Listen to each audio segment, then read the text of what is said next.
Eu não sou muito fã da Marvel Studios. Na verdade, eu sou quase um hater. Mas eu entendo o apelo que a Marvel, que o UCM em si tem. Só que eu não consigo ver com bons olhos quando eles começam a afetar diretamente as HQs. Então eu culpo o UCM mesmo pelas HQs terem decaído. E eu nunca vou perdoar o fato deles terem tirado a Wanda como mutante apenas para poder usar ela nos filmes da Marvel. Essa particularmente é uma dor que eu nunca vou conseguir perdoar eles. Mas aí, quando tu começa a receber um ódio gratuito, fica meio difícil tu julgar uma coisa porque tu nunca sabe se tu tá julgando porque tu atualmente já tá contaminada de tanto de hate que aquela coisa recebeu, ou se tu tá julgando realmente porque tu não gostou. E é exatamente o que tá acontecendo com a série da Agatha, porque a gente já tá tão irritado com a Marvel que agora qualquer coisinha que a Marvel lance, as pessoas já ficam agoniadas de que não é tão bom, de que não é maravilhoso, de que não tem nada filosófico por trás, de que não é uma obra-prima. E, gente, é assim, é o CM, tipo, eles nunca lançaram uma obra-prima. Não me levem a mal. Eu sei que o CM lançou muitas coisas boas e muitas mais coisas ruins, mas obras de arte, uma coisa assim, incrível, eles nunca chegaram a lançar. E tá tudo bem, eles não são obrigados a lançar, tipo, uma oitava maravilha do mundo, porque as pessoas precisam disso. E é exatamente isso que tá acontecendo com a Agatha. As pessoas estão dizendo que a série, que a Marvel perdeu o encanto, que a série não vai servir pra nada. E, gente, é a Marvel. Eles sempre fizeram isso. A Marvel, ela representa basicamente o supra-sumo da produção fordista no mundo dos cinemas, porque todos os filmes que eles lançam têm praticamente o mesmo enredo. Inclusive, isso é tão óbvio pra todo mundo que o fato de existir o nome Fórmula Marvel já quer dizer alguma coisa. As pessoas sabem que existe essa fórmula, as pessoas sabem que a Marvel usa muito essa fórmula e tá tudo bem, porque as pessoas consomem e aceitam isso. Então por que vocês acham que agora, justamente agora, depois de décadas não, depois de uma década, seria diferente? Não faz sentido. Eu particularmente ainda estou me divertindo com a Agatha, mas é uma coisa mais pessoal minha, porque tudo que tem na série eu gosto. Eu gosto da parte da bruxaria, eu gosto da parte de musical, que apesar de eu gostar, eu realmente não tava esperando que fosse musical. Eu gosto de ter mulheres poderosas, eu gosto que tem um gay. E eu gosto que tem um Joy Locke. Então, particularmente pra mim, eu gosto da série por motivos pessoais mesmo. Mas eu entendo que, se tratando do UCM, eles não têm um histórico muito bom de mulheres como protagonistas. Todas as obras que eles lançam onde as mulheres são protagonistas, por algum motivo não recebem tanta audiência. Eu me pergunto por quê, né? Isso faz até a gente pensar em como será que o UCM vai lidar com os X-Men. Enfim, o vídeo não é sobre isso, então vamos focar no episódio 3 e 4 de Agatha All Alone. O programa a seguir não é recomendado para menores de 12 anos. O episódio 3 começa com a senhora Hart desesperada por estar ali e falando que aquilo é praticamente um sequestro. E eu entendo ela, porque se eu tivesse passado o que eu passei na mão da Wanda, eu nem me senti confortável de estar na mão de outra bruxa agora. Só que aí, assim que a senhora Hart tenta fugir, ela quase morre. E aí eles decidem que eles têm que ficar todos juntos, por mais que a senhora Hart claramente não queira estar mais ali. Então eles se juntam e param em uma casa bastante luxuosa, que de primeira a Bruxa das Porções entende que aquela casa é uma referência sobre a vida dela e sobre o trabalho dela e sobre as coisas que as clientes que ela atende. E a porta tem o símbolo de lua cheia que representa o elemento da água. Então, pela lógica, a gente já sabe que vamos ter uma fase de água, uma fase de fogo, uma fase de terra, uma fase de terra, ar. Então, sabe, vai ser uma coisa meio Avatar. Assim que eles entram na casa, a senhora Hart acha uma garrafa de vinho e, sem pensar duas vezes, ela bebe. O que eu não julgo, porque se eu estivesse na mesma situação que ela, eu também ia querer beber. Iria querer beber muito. Mas a questão é que todas bebem um vinho, menos o garoto, porque ele é menor de idade e elas são bruxas, mas são bruxas conscientes. E elas começam a sentir umas coisas meio estranhas e descobrem que o vinho estava envenenado.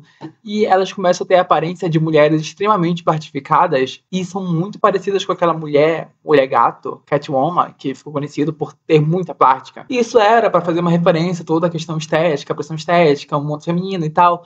Mas isso não é aprofundado, é realmente uma coisa só pra fazer piada, então a gente ignora essa parte por um tempo. Inclusive, nesse momento que a gente percebe que a Agatha não tomou o vinho dela, então ela tava trapaceando e ela continua a se recusar a trapacear, só que aí quando o garoto se fala que ele vai beber no lugar dela, ela automaticamente decide que ela vai beber sim só pro garoto não beber. Então assim, já fica a gente de olho pra entender o porquê a Agatha se importa tanto com esse garoto, sendo que ela literalmente não sabe nem quem é ele. E depois que todas já beberam e todas já estão envenenadas, elas começam a ter alucinações bem específicas sobre a história de cada uma, mas eu quero especificar duas visões, a visão da Agatha e a visão da Bruxa de Sangue. A Bruxa de Sangue, ela vê o espírito da mãe dela falando sobre mortes e sobre proteção, e é uma coisa que vai ser explorada no episódio seguinte. Mas a visão da Agatha mostra sobre o filho dela se transformando no Darkhold. Então, assim, teorias. Muitas teorias já vão sendo jogadas na nossa cara. Inclusive, nesse mesmo episódio, o garoto ele fica muito interessado sobre a Agatha e falam pra ele que a Agatha trocou o filho dela pelo Darkhold e provavelmente o filho dela está nas mãos do Mephisto. Sim, depois de anos, finalmente falaram o nome Mephisto, o que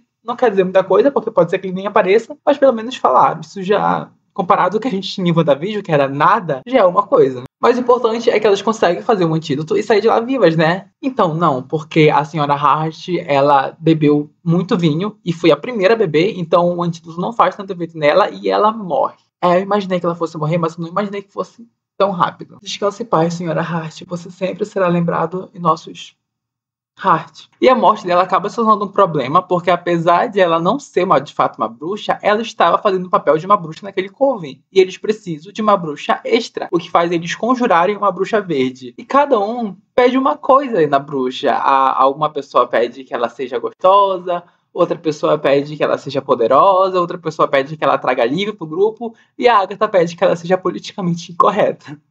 Porque é a Agatha. E com todos esses sentimentos e pedidos, quem vem como bruxa verde é a Rio Vidal. E a Agatha fica muito irritada e não quer ela no grupo. Então fica aquele sentimento. Não consigo confiar na Rio Vidal, mas a Agatha é uma vilã e não gosta da Rio Vidal. Então será que a Rio Vidal, no caso, então, é uma pessoa boa? Chegando na segunda fase, eles encontram uma porta vermelha com uma lua crescente, o que obviamente faz referência ao símbolo de fogo. E aí a gente entende, assim que entra na casa, sobre quem é aquela história, porque tem um monte de instrumento, tem estúdio de gravação, então agora a história é sobre a bruxa de sangue, já que a mãe dela era uma cantora. Para começar o desafio, no episódio anterior, eles tinham que beber um vinho que estava escrito "Me beba". E agora, para eles começarem o desafio, nesse episódio, eles têm que tocar um disco que estava escrito "Me toque". Isso no desafio anterior, eles foram envenenados. Nesse desafio, eles estão sendo amaldiçoados. Mas como eles já passaram pelo primeiro desafio, fica mais fácil entender o que é para fazer nesse desafio. Porque enquanto no primeiro era o antídoto, agora eles têm que quebrar a maldição. Inclusive, a maldição vem num disco ao contrário. Então, assim, eles claramente estão fazendo referência à Xuxa, tá bom, né? Disney Plus, eu sei o que vocês fizeram. Infelizmente, eles não precisaram de muita ação nesse episódio, porque tudo foi resolvido muito rápido, mas de uma forma justa, e eu gostei disso, porque não quero muita ação, eu quero mais diálogos, e a gente teve bastante diálogos nesse episódio. Como eles resolveram o problema foi uma coisa muito lógica e muito óbvia, já que estava relacionado à bruxa de sangue. A mãe dela era uma cantora e ela cantava uma versão da balada diferente, e ela queria proteger a filha, então, obviamente, para se proteger da maldição que estava atormentando agora todos eles precisavam recantar a nova versão da balada. E eu fico pensando se... Porque, assim, aparentemente a série vai ser musical, um pouco. Não tão musical, porque não é todo episódio que tem musical, mas já teve 2 episódios com música. Então, será que dos 10 episódios, 5 vão ter música? E a música vai ser sempre uma versão da balada? Porque se for, é melhor não ter, gente. Dito isso, eu espero que a nova versão esteja no Spotify, porque eu gostei sim. Eu quero que esteja a versão dublada e em inglês. E com a música, eles não apenas conseguem quebrar a maldição que eles estão passando nesse desafio, como também a bruxa de sangue consegue quebrar a maldição que estava atormentando a família dela há anos, que inclusive foi quem matou a mãe dela e depois a avó dela. Então, assim, acabou que eles se livraram de uma boa. De novo, foi simples, mas foi bom. E, sinceramente, acho ótimo. Menos ação, mais conversa e vamos em frente. Apesar de que eu entendo que esse não exatamente é o estilo da Marvel, já que todo deles acaba com uma briga incrível pra salvar o mundo, que na verdade o mundo é só Nova York, mas tudo bem. Só que aí, quando eles conseguem escapar dessa fase, mais uma vez, muito rápido, eles percebem que o garoto está machucado, porque enquanto estava tendo todo o caos, ele foi jogado para uma janela e atravessou um vidro na barriga dele. E eu acho incrível como ele demorou pra sentir, né? E a Agatha fica muito preocupada com o garoto. E a Rio Vidal percebe esse desespero dela e começa a maquinar uns planos na cabeça dela, vendo toda aquela situação. A bruxa das porções consegue curar o garoto com água e o poder da lua, e o garoto começa a voltar a ficar bem de novo. E a primeira coisa que o garoto faz quando ele acorda é perguntar pra Agatha sobre o que aconteceu de fato com o filho dela. E ela não responde, só deixa ele lá falando sozinho e sai. E a Rio Vidal vai atrás dele. Durante a conversa com as bruxas, a Rio Vidal revela que ela tem uma cicatriz de batalha, e a cicatriz de batalha dela é uma pessoa que ela amava muito, mas por causa do trabalho dela, ela acabou fazendo muito mal pra essa pessoa e elas nunca conseguiram se perdoar. O que é interessante, porque olhando o primeiro episódio, eu achei que quem tinha feito merda no relacionamento foi a Agatha. Mas não, aparentemente quem fez merda foi a Rio Vidal. Olha só, a Agatha pela primeira vez na vida sendo uma vítima. A Agatha fica triste, pensativa no canto e Rio Vidal aproveita esse momento pra ter uma conversa mais íntima com ela. E rola uma coisa, um sentimento mais quente. Só que quando a Agatha finalmente vai tentar beijar a Rio Vidal fala: ele não é seu filho. Ela simplesmente joga essa informação do nada, num momento mega romântico. Ela olha pra cara da Agatha e afirma que o garoto não é o filho dela. E o episódio acaba assim, com essa informação sendo jogada. E literalmente o episódio acaba assim. Então assim, a gente começou essa série com a certeza de que o Billy que o garoto ia ser o Billy, ia ser o Icano, ia ser o filho da Wanda.